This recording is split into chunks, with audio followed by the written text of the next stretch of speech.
Hi எல்லாருக்கும் வணக்கம். நான் உங்களோட மும்பை தமிழச்சி பேசுகிறேன். இன்றைக்கி நம்ம என்ன வீடியோ பார்க்க போகிறோம் அப்படின்னா, மகாராஷ்டிராவில் ஸ்கூல் எப்படி இருக்குது அப்படிங்கிறத பற்றி பார்க்கலாம். ஒரு சப்ஸ்கிரைபர் கூட கேட்டிருந்தாங்க, நீங்கள் ஸ்கூல் பற்றி எந்த விஷயமும் சொல்லவே இல்லை அப்படின்னு சொல்லிட்டு. ஸோ இன்றைக்கி அந்த வீடியோ தான் பார்க்க போகிறோம்.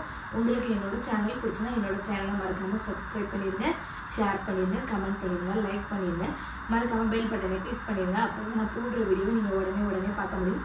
வாங்க நம்ம இன்றைக்கி வீடியோக்குள்ளே போகலாம். மெயினாக எஜுகேஷனுங்கிறது இங்கே வித்தியாசமாக இருக்கும். நம்ம ஊர் மாதிரி இங்கே இருக்காது. அதே மாதிரி மும்பையில் கொஞ்சம் டிஃப்ரெண்ட்டாக இருக்குது. நவி மும்பையில் இப்போ நான் இருக்கிற இடத்துல கொஞ்சம் டிஃப்ரெண்ட்டாக இருக்குது. அதில் என்ன விஷயம்னா, கொஞ்சம் ஃபீஸில் மட்டும் கொஞ்சம் டிஃப்ரெண்ட் இருக்கும். அங்கே கொஞ்சம் கூட இருக்கலாம், அங்கே கொஞ்சம் கம்மியாகவும் இருக்கலாம். அதே மாதிரி இங்கே 3 வகையான எஜுகேஷன் ரொம்ப மொத்தம் 4 வகையாக சொல்லலாம். இங்கே உள்ள மராட்டி மீடியம் ஒன்று இருக்குது. ஸோ அது கவர்மெண்ட் மாதிரி அவங்களுக்குள்ளது. அதுக்கப்புறம் ஸ்டேட் போர்டு சொல்கிறோம்ல, அந்த படிப்பு சிபிஎஸ்சி இருக்குது. அதுக்கப்புறம் ஐசிஎஸ்சி இருக்குது. இப்படி ஒரு 4 விதமான படிப்பு மெயினாக இருக்குது. இதில் என்னென்னா, ஸ்டார்டிங்கில் இந்த மெயினாக ப்ளே ஸ்கூல்லேருந்து எல்லாமே ஸ்டார்ட் பண்ணிட்டு இருக்காங்க. பிள்ளைங்களுக்கு ரேட் அதிகமாக இருக்கும். ஒவ்வொரு ஸ்கூலை பொறுத்து ஃபீஸ் இருக்கும். 1 லட்சம் 1.5 லட்சம் வரைக்கும் ப்ளே ஸ்கூலில் கூட சேர்க்குற அளவு கூட இங்கே இருக்குது.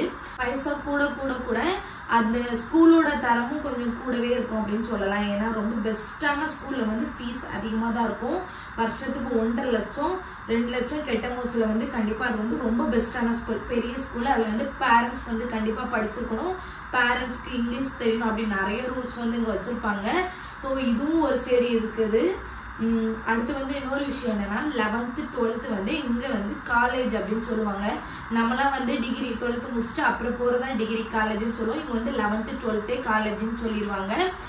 அதில் ஸ்டூடெண்ட்ஸ்லாம் காலேஜ் போயிட்டாங்க, படிக்க போயிட்டாங்க. அதுலேயுமே இந்த குரூப் எடுக்கணும் அப்படின்னு சொல்லிட்டு அதுலேயே ரொம்ப ஆர்வமாக இருப்பாங்க. ஸோ இங்கே 11th 12th காலேஜ் ஒரு விஷயம். அடுத்து என்னன்னா, மக்களுக்கு பிள்ளைங்களுக்குலாம் ரொம்ப நேரம் ஸ்கூல் வைக்க மாட்டாங்க, கம்மியான டைம் தான். இதுவே ஸ்டேட் போர்டு சொல்கிறோம்னா, அது கொஞ்சம் டைம் அதிகமாக இருக்குது.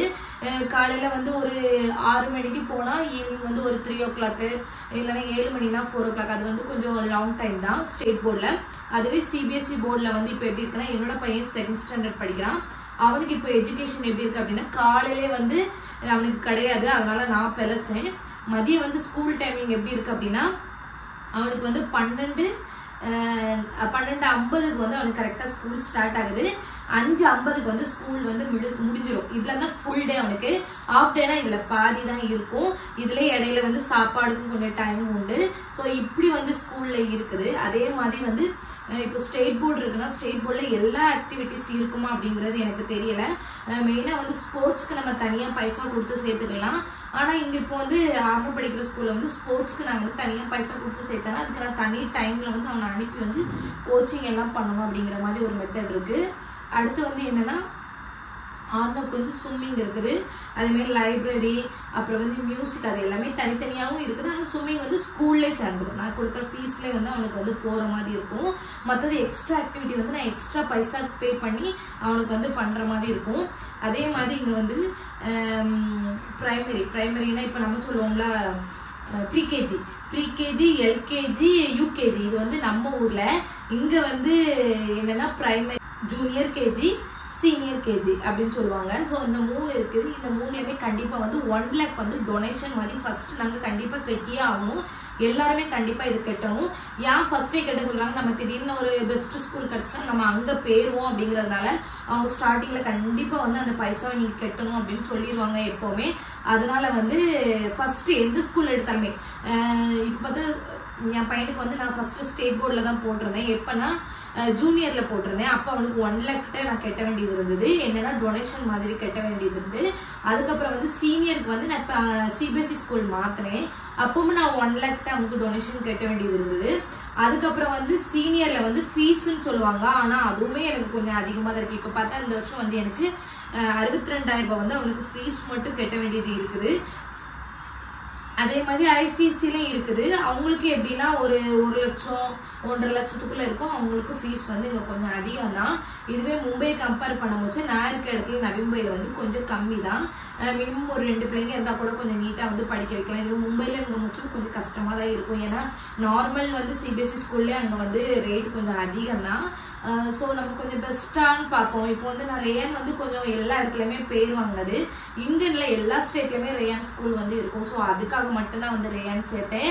அதே மாதிரி எங்களோட வேலையும் எப்படின்னா, என்னோட ஹஸ்பண்ட் வந்து சாஃப்ட்வேர் லைன்ல இருக்கனால நாங்க எப்பனாலுமே வேலையும் மாற வேண்டிய சூழ்நிலை இருக்குது. அப்படின்னா ரேயான் ஸ்கூல்லாம் எல்லா இடத்துலயும் இருக்கும், அவனுக்கு படிப்புக்கு எந்த பிரச்சனையும் வராது அப்படின்னு சொல்லிதான் நாங்க ரேயான்ல மெயினா போட்டது.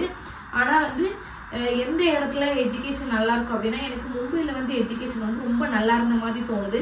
நான் இருக்க இடத்துல எனக்கு வந்து அந்த அளவுக்கு ரொம்ப நல்லா இருந்த மாதிரி ஒரு ஃபீலிங்ஸே இல்லை. கொஞ்சம் கம்மியா இருந்த மாதிரி ஏதோ ஒரு ஃபீலிங்ஸ் இருக்கு. ஒருவேளை நம்ம பிள்ளைங்க படிக்கிறதா இருக்கலாம். இப்போ என்னோட பையன் வந்து கொஞ்சம் ஸ்லோவா தான் படிப்பான், அதனால இருக்கலாம். ஆனா இங்க வந்து எஜுகேஷனுக்கு வந்து ரொம்ப இம்பார்ட்டன்ட் கொடுப்பாங்க. முட்டி படிக்க வைப்பாங்க, நம்மளையும் சேர்த்து கதற வைப்பாங்க. நான் வந்த புதுசுலலாம் வந்து சீனியர் ஜூனியர் தானே படிக்கேன், ஏன் இவ்வளோக்குள்ள எல்லாரும் ப்ரெஷர் கொடுக்காங்க அப்படின்னு நினைப்பேன். இங்கே எல்லாரும் சொல்லுவாங்க இங்கே படிப்பு ரொம்ப முக்கியம், ரொம்ப ப்ரெஷர் கொடுக்கணும், சின்ன பிள்ளை பாவமா இருக்கு, ஏன் இப்படி வந்து செய்கிறாங்க, நிறைய ஒர்க் கொடுப்பாங்க, நிறைய எழுதணும். எனக்கு என்னோட பையனை பார்க்கும்போதுலாம் ரொம்ப கஷ்டமா இருக்கும். ஏன்னா நான் வந்து டீச்சிங் ஃபீல்டு தான். ஏன்னா நம்ம வந்து அதுக்கு படிச்சதுனால அந்த ஒவ்வொருத்தங்க பிள்ளைங்க வந்து ஒவ்வொரு மாதிரி இருப்பாங்க. எல்லா பிள்ளைங்களோட ஈக்குவலாகி அவங்க வரதே வந்து ரொம்ப கஷ்டமா இருக்கும். ஆனால் இங்கே வந்து ரொம்ப வந்து ஃபோர்ஸ் பண்ணி பிள்ளைங்களை வந்து கண்டிப்பாக நீங்கள் படிங்க படிங்க படிங்க படிங்க அப்படின்னு வந்து பண்ண வேண்டியதாக இருக்குது. எனக்கு எல்லா பேரண்ட்ஸும் ஒரே மாதிரி இருக்க மாட்டாங்க. சில பேரண்ட்ஸ் வந்து ரொம்ப வந்து ஃபோர்ஸ் பண்ணுறாங்க, படிங்க படிங்கன்னு சொல்லிட்டு அடிச்சு அப்படி பண்ணுறாங்க. ஏன்னா என் பையனுக்குலாம் நான் வந்து மார்க் ஷீட் வாங்க போவேன், அப்போ வந்து பார்த்துட்டே இருப்பேன். ஒரு சில பேரண்ட்ஸ் வந்து ரொம்ப வந்து பண்ணுவாங்க, இதை படிச்சிட்டியா, இது ஏன் இப்படி தப்பா எழுதிருக்க, உனக்கு அறிவில நிறைய பேர் என் கண்ணு முன்னாடி திட்டிருக்காங்க. ஆனால் நான் ஆட்டை வந்து திட்ட மாட்டேன். ஏன்னா அவன் போக போக வந்து சரியாயிரும். இப்போ அவனுக்கு கொஞ்சம் வந்து ரீடிங் மட்டும்தான் வரல, மற்றபடி அவன் வந்து கொஞ்சம் வந்து நல்லாவே படிக்கிறான், போதும் மீடியமாக படிச்சுட்டு இருக்கான். ஆனால் இங்கே வந்து படிப்புக்கு ரொம்ப இம்பார்ட்டன்ஸ் கொடுப்பாங்க, லீவு போட மாட்டாங்க, டியூஷன் கண்டிப்பாக போகணும். அதே மாதிரி எக்ஸ்ட்ரா கிளாஸ் வந்து நம்ம சேர்க்கணும்னா நம்ம இஷ்டம் தான். இந்த வாட்டி வந்து நான் ஆர்னோவுக்கு நான் இருக்கிற இடத்துல ஸ்கூல் ஃபீஸ் எவ்வளோ அப்படின்னா வந்து 62 உங்கள்கிட்ட சொல்லியிருந்தேன். புக்ஸ் வந்து தனி புக்ஸ்க்கு வந்து 7000 கிட்ட ஆயிட்டு, அது வந்து நம்ம தனியாக கட்டணும். அதே மாதிரி நான் வேன் ஃபீஸ் அது வேற தனி, அது வந்து ஒரு மாசத்துக்கு வந்து 1500 ரூபா போகும். சொல்லப்போனால் எனக்கு வந்து இவ்வளோ வந்து ஆர்னோவோட படிப்புக்காக நாங்கள் வந்து இப்போ செலவு பண்ணிக்கிட்டு இருக்கோம். இதில் வந்து யூனிஃபார்ம் வாங்குறோம், மற்ற ஏதாவது எக்ஸ்ட்ரா அப்படின்னா வேற வேற அமௌண்ட் வந்து நம்ம கட்ட வேண்டியது இருக்கும். இது வந்து என்னோட பையன் ஸ்கூல்ல வந்து இருக்கிறது. நிறைய பேர் வந்து பையனோட ஃபீஸ் கட்டதுனால வந்து நான் சொன்னேன் படிப்பு ஓரளவு வந்து இங்கே நவி மும்பையில் வந்து கொஞ்சம் பைசா வந்து கொஞ்சம் கம்மியாக இருந்த மாதிரி இருக்குது. அதுவே வந்து மும்பையிலனா கூட கொஞ்சம் அதிகமாக தான் இருக்கும். அதே மாதிரி இன்னொரு விஷயம் என்னன்னா, இங்கே உள்ள டீச்சர்ஸ் வந்து மெயினாக வந்து சுடிதார் தான் போடுவாங்க. அது எனக்கு வந்து கொஞ்சம் பிடிச்ச மாதிரியே இருந்த மாதிரி இருக்கும். ஏன்னா வந்து டெய்லி ஒரு சாரீ வந்து அந்த அளவுக்கு ரொம்ப பார்த்து பார்த்து கட்ட வேண்டியது காஸ்ட்லியா. ஏன்னா நான் படித்த ட்ரைனிங்லலாம் வந்து எப்படி இருக்கும் அப்படின்னா வந்து கொண்டை தான் போட்டிருக்கணும், அப்புறம் சாரீ கம்பல்சரி சாரீ தான் கட்டணும், அதுக்கப்புறம் அதை கண்டிப்பாக எடுத்து நாங்கள் இங்கே சொருகணும். அப்போலாம் எனக்கு நிறைய ரூல்ஸ் அண்ட் ரெகுலேஷன் இருந்தது. நான் வந்து ஃபர்ஸ்ட் டிடிஎட் முடிச்சிருந்தேன். ஸோ அதில் 2 இயர்ஸும் வந்து ரொம்ப ஸ்ட்ரிக்டாக இருக்கும்.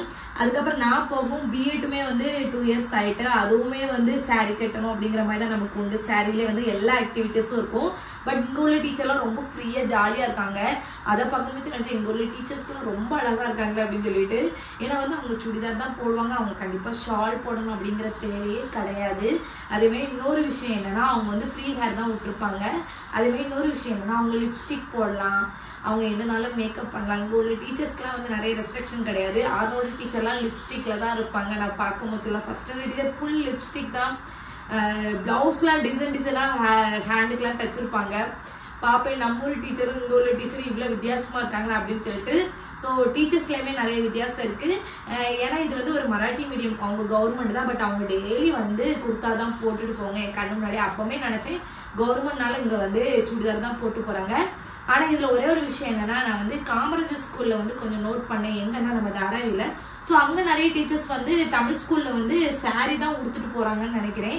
ஸோ நிறைய டீச்சர்ஸ்லாம் சொல்லுவாங்க சாரி தான் கொடுத்துட்டு போன வந்து கொஞ்சம் பார்க்க மோஸ்ட்லி என்னை பொறுத்தவரைக்கும் தாராவில இருக்கலாம். தாராவில இருக்க யாராவது தமிழ் டீச்சர்ஸ் வந்து கண்டிப்பாக வந்து சாரி தான் கட்டிட்டு போவாங்க அப்படின்னா கண்டிப்பாக கமெண்ட் பண்ணுங்க. ஏன்னா நான் ஒரு சிலர் பார்த்துருக்கேன் சாரி தான் கட்டிட்டு போயிருந்தாங்க, ஒருவேளை அதே மாதிரி கூட இருக்கலாம்.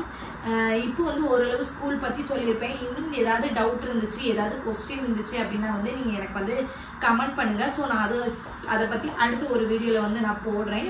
ஓரளவு இங்கே எஜுகேஷன் வந்து குட்டாக இருக்கும். ஏன்னா வந்து பிள்ளைங்க வந்து இங்கிலீஷ் கற்றுக்கிடுவாங்க. ஏன்னா இங்கிலீஷ் வந்து கண்டிப்பாக இம்பார்ட்டண்டாக உண்டு. ஹிந்தி கற்றுக்கிடுவாங்க, ஹிந்தி எழுதுறதுக்கும் கற்றுக்கிடணும். ஏன்னா அது ஒரு சப்ஜெக்ட் கண்டிப்பாகவே உண்டு. அதே மாதிரி மராட்டியும் உண்டு, மராட்டி ஒரு சப்ஜெக்ட் உண்டு. என்னோட பையனுக்கு வந்து மராட்டி வந்து சீனியர்லேருந்து இல்லை, ஃபர்ஸ்ட் ஸ்டாண்டர்ட்லேருந்தே என் பையனுக்கு மராட்டி இருந்தது. ஆனால் வந்து ஹிந்தி வந்து அவனுக்கு வந்து சீனியர்லேருந்தே இங்கே ஆரம்பிச்சிட்டாங்க. ஆனால் வந்து நான் ஸ்டேட் போர்டில் படிக்கும் போது என் பையனுக்கு வந்து ஜூனியரில் வந்து மராட்டி கிடையாது, மராட்டியும் கிடையாது, ஹிந்தி கிடையாது. ஆனால் நாங்கள் சீனியர் வரும்போது அவனுக்கு ஹிந்தி வந்து ஆரம்பிச்சிட்டாங்க. இப்போ வந்து ஃபர்ஸ்ட் ஸ்டாண்டர்ட் செகண்ட் ஸ்டாண்டர்டில் அவனுக்கு வந்து மராட்டி போயிட்டு இருக்குது. அதே மாதிரி பையனுக்கு வந்து first term second term third term அப்படின்னு உண்டு. ஒவ்வொரு டேர்ம்லேயும் வந்து கோர்ஸ் புக் ஒர்க் புக்குன்னு உண்டு.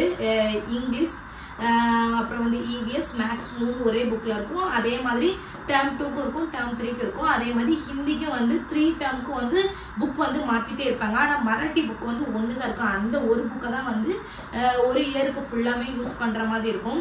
எனக்கு தெரிஞ்சதை வந்து நான் உங்களுக்கு சொல்லியிருக்கேன், என்னோட பையனுக்கு இவ்வளோ இருக்குது அப்படின்னு சொல்லிட்டு. அதே மாதிரி இன்னொரு விஷயம், நம்ம வந்து படிக்கிறது எவ்வளோ முக்கியமோ அதே மாதிரி அந்த நாலேஜை வந்து வளர்த்துக்கிடணும். அதுதான் வந்து கல்வி. இந்த நிறைய பேர் சொல்லுவாங்க இப்படி படித்து மனப்பாடம் பண்ணி படிக்கிறது வந்து வாழ்க்கையில சக்சஸ் கொடுக்குமா அப்படின்னா என்னை பொறுத்த வரைக்கும் அது கிடையாது. ஏன்னா நான்லாம் வந்து மனப்பாடம் பண்ணதே கிடையாது. எனக்கு வந்து மனசுல இருந்ததை ரீட் பண்ணுவேன், ரீட் பண்ணிட்டு போய் அப்படியே போய் வந்து நான் எழுதிடுவேன். எனக்கு ரீட் பண்ணாலே புரியும். ஸோ அதை வந்து நான் கொஸ்டின்ல ஆன்சரா எழுதுவேன். இப்போ வரைக்கும் நான் தான் பண்ணிட்டு இருக்கேன். ஆனால் இப்போ நிறைய பிள்ளைங்க வந்து மக்கப் பண்ணி தான் படிக்கிற மாதிரி இருக்குது. ஆனால் இப்போ கொஞ்சம் எக்ஸ்ட்ரா ஆக்டிவிட்டிஸ்லாம் நான் படிக்கும் போது இருந்ததை விட இப்போ கொஞ்சம் எக்ஸ்ட்ரா ஆக்டிவிட்டிஸ் நிறைய வந்து பிள்ளைங்களுக்கு கொடுக்குறாங்க கல்வியில் அப்படின்னு சொன்னாங்க. அது ரொம்ப நல்ல விஷயம். ஏன்னா எக்ஸ்ட்ரா கரிக்குலர் இருக்கும் போச்சில் வந்து பிள்ளைங்க இன்னும் கொஞ்சம் ஆக்டிவாக இருப்பாங்க, கொஞ்சம் ப்ராக்டிக்கல் அப்படின்னு இருக்கும் போச்சில். அதே மாதிரி இங்கே நாங்களும் பசங்களுக்கு வந்து ப்ராக்டிக்கல் ஏதாவது கொடுத்தாங்கன்னா நாங்கள் செய்ய வேண்டியது இருக்கும். வீட்டில் நாங்கள் செஞ்சு தான் கொடுப்போம். ஏன்னா சின்ன பையனாக இருக்கனால அவனால ரொம்ப ஹேண்டில் பண்ண முடியாது. அதனால நாங்களும் ஏதாவது வீட்டிலேருந்து பண்ண சொன்னாங்க அப்படின்னா கண்டிப்பாக கொடுப்போம். அதே மாதிரி நிறைய இம்பார்ட்டன்ட் டேஸ் வந்து இங்கே செலிப்ரேட் பண்ணுவாங்க. ஸோ அதுக்கு ஸ்பீச் இருக்கும். இது எல்லாமே என்னோட பையனோட ஸ்கூலில் இருக்குது. மெயினாக வந்து அவனுக்கு ஸ்விம்மிங் வந்து கண்டிப்பாக இருக்குது. கண்டிப்பாக அவன் ஸ்விம்மிங்கும் லைப்ரரி இந்த 2 மட்டும் இப்போதைக்கு அவனுக்கு கிளாஸில் கொடுக்குறாங்க. கேம்ஸ் நார்மலாக எப்பவும் பிடிக்கு உள்ள மாதிரி உண்டு. ஸோ அதுவுமே அவனுக்கு இருக்குது. என்னால் முடிஞ்ச அளவு இன்ஃபர்மேஷன் வந்து கொடுத்துருக்கேன். இதில் எதுவும் மிஸ் ஆகிட்டு இல்லைனா வந்து எதுவும் வந்து மாற்றி சொல்லியிருந்தேன் அப்படின்னா கண்டிப்பாக வந்து நான் உங்களுக்கு 2வது இன்னொரு வீடியோவில் கூட சொல்கிறேன். உங்களுக்கு என்னோட சேனல் பிடிச்சுன்னா சப்ஸ்கிரைப் பண்ணிடுங்க. நெக்ஸ்ட் ஒரு சூப்பரான இன்ட்ரெஸ்டிங்கான வீடியோவில் பார்க்குறேன். உங்களிடமிருந்து விடைபெறுவது நான் உங்கள் மும்பை தமிழச்சி. பாய்.